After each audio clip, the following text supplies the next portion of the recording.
The family's favorite recipe, puff pastry dessert, ready in just 10 minutes. Sprinkle the puff pastry with flour.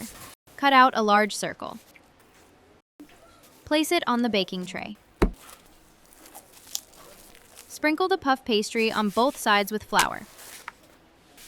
Roll it out with a rolling pin and trim the edges of the dough. Cut the butter into pieces.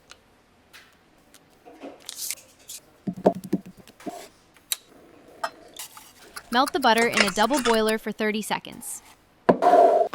Add cinnamon, brown sugar, lemon zest. Mix well. Brush the dough with the flavored butter. Roll it tightly. Seal the ends into a ring. Place on the dough. Cut into equal petals. Twist the petals. Press with a potato masher.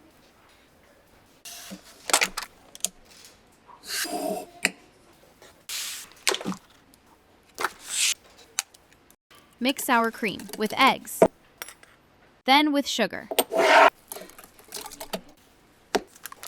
Cut the butter into large pieces. Melt in a pan. Peel the apples. Slice them. Sauté in the pan. Add honey, cinnamon.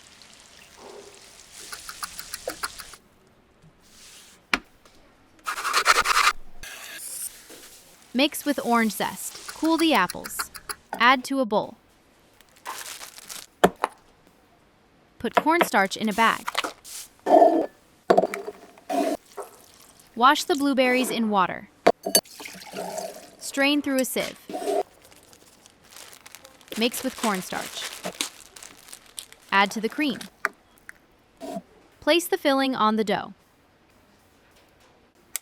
Beat an egg with a whisk. Brush the dough. Bake for an hour. In the saucepan with liquid cream, add sugar, cocoa. Pour in milk. Boil, stirring continuously. Pour into a glass. The delicious puff pastry pie with blueberries bathed in fine cream and the aroma of caramelized apples impressed the whole family.